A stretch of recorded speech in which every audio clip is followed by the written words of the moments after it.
présente toute une histoire. Les étoiles. Alba est garde forestière. À 19 ans, elle a opté pour la vie simple et reculée qu'offre la forêt. Elle aime la solitude et réserve ses rares paroles aux arbres, avec qui elle apprécie de discuter. Elle peut parfois passer des semaines entières sans voir âme qui vive.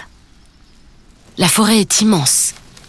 Chaque jour, elle la sillonne dans son petit 4x4 pour s'assurer que la nature dont elle est chargée se porte à merveille. Les journées ne se ressemblent jamais, car elle y fait toujours une rencontre intéressante. Du lapin effrayé qui prend la fuite à son arrivée, à l'habile renard qui n'hésite pas à approcher, en quête d'une quelconque victuaille qu'elle pourrait lui partager. Son activité favorite est de se rendre dans sa clairière préférée. Un vaste espace niché au cœur de la forêt, sans aucun arbre, sur des dizaines de mètres. La vue vers le ciel est complètement dégagée. Chaque nuit, après avoir dîné, elle parcourt des kilomètres pour s'y rendre.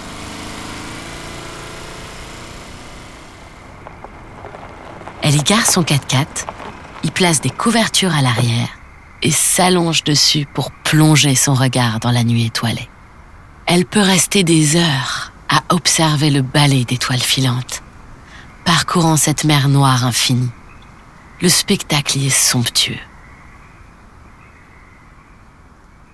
Alba n'est jamais seule pendant ce spectacle. Son ami Paul est à ses côtés. Enfin, pas vraiment à ses côtés, mais dans ses pensées. Paul est un jeune garçon de la ville qu'Alba aime en secret. Ils ne se côtoient jamais car elles vivent très éloignées. 2 fois par an, cependant, Alba prend son 4x4 et parcourt la longue route qui la sépare de la ville.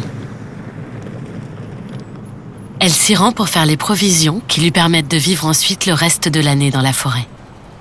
Elle n'apprécie guère la ville, mais c'est l'occasion d'y croiser Paul. Avec le temps, elle est parvenue à créer le contact avec Paul dans ses visites en ville. Mais elle avance à très petits pas. D'un salut de la main une année, à une petite discussion l'année suivante. Ces visites étaient trop rares pour que leur relation dépasse celle de la simple amitié.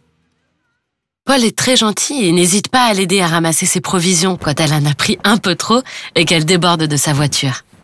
C'est un robuste gaillard. Il est déménageur et peut soulever l'arrière du 4x4 à lui tout seul. Il l'a fait un jour pour aider Alba, qui avait une roue bloquée dans la boue. Malheureusement, une fois le 4x4 libéré, il était parti. Alba aurait aimé qu'il reste pour discuter, mais il était pressé. Lorsqu'il avait disparu dans le sentier en pente, il avait semblé à Alba que les cailloux roulant sous les pieds de Paul lui tombaient un à un sur le cœur. C'est donc à Paul, son amoureux secret, qu'Alba conte l'histoire des étoiles chaque nuit pour se tenir compagnie, seule dans la forêt. Parfois, elle croise des promeneurs. Alors elle leur demande des nouvelles de Paul, sans avoir l'air d'y accorder trop d'intérêt. Est-ce qu'il participe aux fêtes de la ville? Est-ce qu'il est accompagné? Elle leur laisse souvent un message à lui faire passer. Pas qu'elle en était secrètement amoureuse, ça non, elle ne lui dirait jamais. Mais simplement un petit remerciement pour l'avoir aidée. Un jour de septembre, alors qu'elle revient de la ville après avoir fait ses provisions, le 4x4 bien chargé, elle voit une ombre au loin en bord de route. Elle n'est plus qu'à quelques kilomètres de sa cabane et hésite à accélérer en dépassant ce danger. Mais quelque chose la pousse à faire l'inverse et à s'approcher prudemment. Elle voit progressivement apparaître dans la lumière de ses phares une silhouette qu'elle ne connaît que trop bien. C'est Paul. Il est trempé et frigorifié. « Que t'arrive-t-il, mon pauvre ami ?» demande Alba. « Merci de t'être arrêté, Alba, » lui répond Paul, encore sous le choc. Plusieurs voitures sont passées à toute vitesse sans même daigner regarder vers le fossé. Mon camion a glissé et j'ai renversé ce qu'il restait de ma cargaison. J'ai réussi à me rattraper pour ne pas déraper complètement, mais j'ai quelques meubles qui sont tombés dans l'eau du fossé. J'ai donc plongé pour les rattraper, mais une chaise trop lourde a failli m'entraîner vers le fond. « Tu es fou? Tu aurais pu te noyer pour une simple chaise !» Oui, j'avoue, c'était stupide. Et je déteste ne pas finir un travail correctement, s'excuse Paul. Il se fait tard, continue Alba. Suis-moi avec ton camion. Viens te sécher et te réchauffer chez moi. La route les menant à la cabane paraît une éternité à Alba.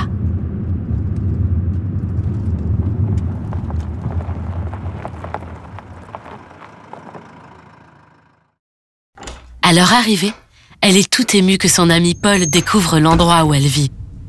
Elle n'a pas vraiment prévu de visite et tout est en désordre. Ils restent de longues minutes sans se parler, le temps que Paul retrouve des couleurs et des forces. Au bout d'un moment, revigoré, il demande « Alors c'est ici que tu vis ? Comme tu dois t'ennuyer d'être toujours seul. Qu'est-ce que tu fais ? À quoi penses-tu » Alba a envie de répondre « À toi, Paul ». Et elle n'aurait pas menti. Mais son trouble est si grand qu'elle n'arrive plus à trouver la moindre parole à prononcer.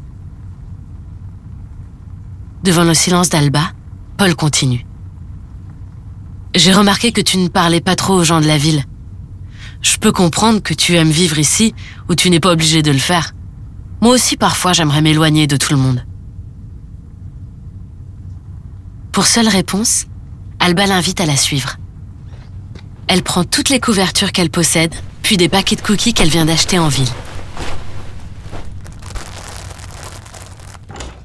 Ils sortent de la cabane et grimpent dans le petit 4x4 d'Alba.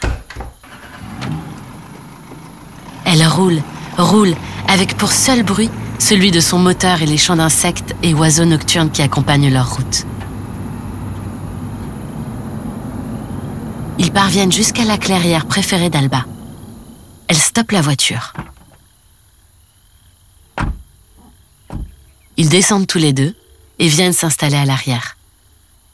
Allongés sur la remorque, emmitouflés dans des couvertures, ils se mettent à observer le balai des étoiles. Le silence les enveloppe. Seuls quelques frémissements persistent. Comme si l'on entendait les branches grandir et l'herbe pousser. Le jour, c'est la vie des êtres, mais la nuit, c'est la vie des choses. Paul, ébloui par le spectacle, s'exclame « Qu'il y en a ! Que c'est beau ! Jamais je n'avais tant vu d'étoiles. Est-ce que tu connais leur nom ?» Dans son élément, Alba se sent plus à l'aise et commence à raconter. « Je ne sais peut-être pas leur nom scientifique, mais je les ai toutes baptisées, oui. Tiens, juste au-dessus de nous, c'est la Fourmilière. C'est une grande étendue d'étoiles qui fait la taille de plusieurs pays. Plus loin, tu peux voir la remorque. Avec ses 4 roues, elle peut contenir un océan. Les 3 étoiles qui vont devant sont les 3 cochons. Et cette toute petite qui ne quitte pas la 3e, c'est le bébé cochon. Est-ce que tu vois tout autour cette pluie d'étoiles qui tombe ? Ce sont les larmes du ciel. À chaque fois que quelque chose de triste arrive dans le monde, le ciel pleure. Un peu plus bas, ce groupe d'étoiles forme l'horloge. Rien qu'en les regardant, je sais maintenant qu'il est minuit passé. Et là, en allant vers le sud, c'est la luciole, car elle brille plus que les autres. Alors cette étoile-là, j'en ai parlé aux arbres, et voici ce qu'ils m'ont dit.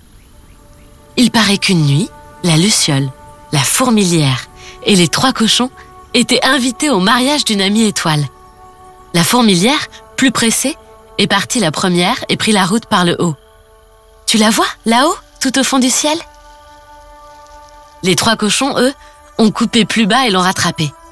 Mais la luciole, qui a l'habitude de prendre son temps, a dormi trop tard. Elle est restée en arrière et furieuse, pour essayer de les arrêter, leur a craché des flammes. C'est pourquoi les 3 cochons scintillent de temps en temps et que la fourmilière a un aspect de nuage enflammé. Mais la plus belle de toutes les étoiles, c'est la mienne. C'est l'étoile du garde forestier. Celle qui m'éclaire à l'aube quand je commence à parcourir la forêt. Et aussi le soir quand je rentre tard après les avoir observés. Je la soupçonne de vouloir se marier à la luciole d'ailleurs. Paul, amusé par le récit d'Alba, s'interroge. Il y a donc des mariages d'étoiles ? Je l'ignorais. Mais bien sûr, s'exclama Alba.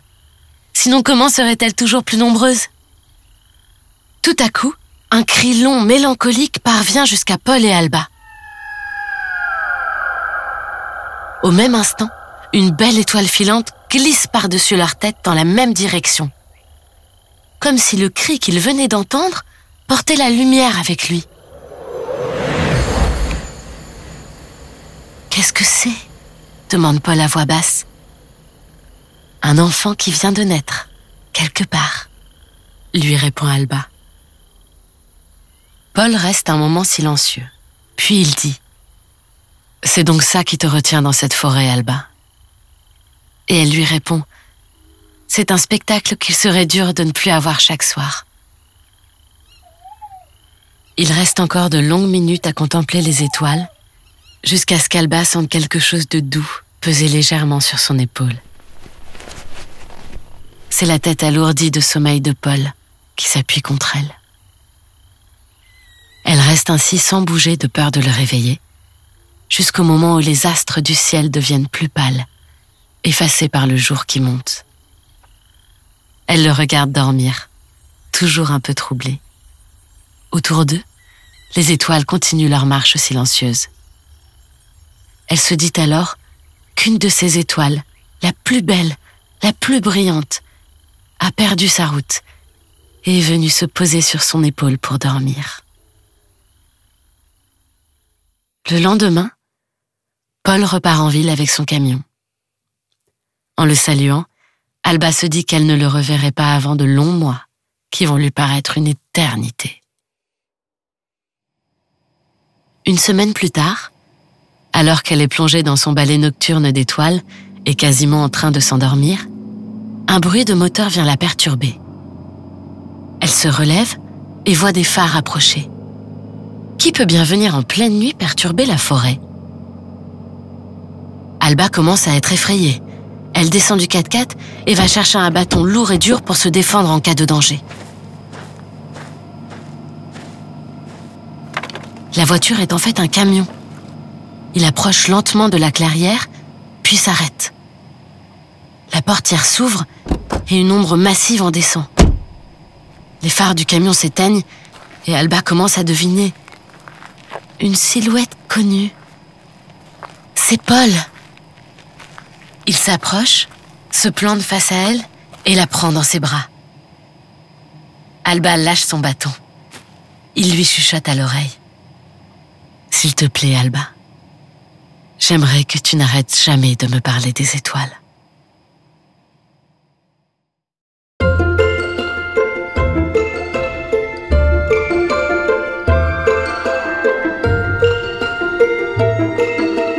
AXA vous a présenté Toute une histoire.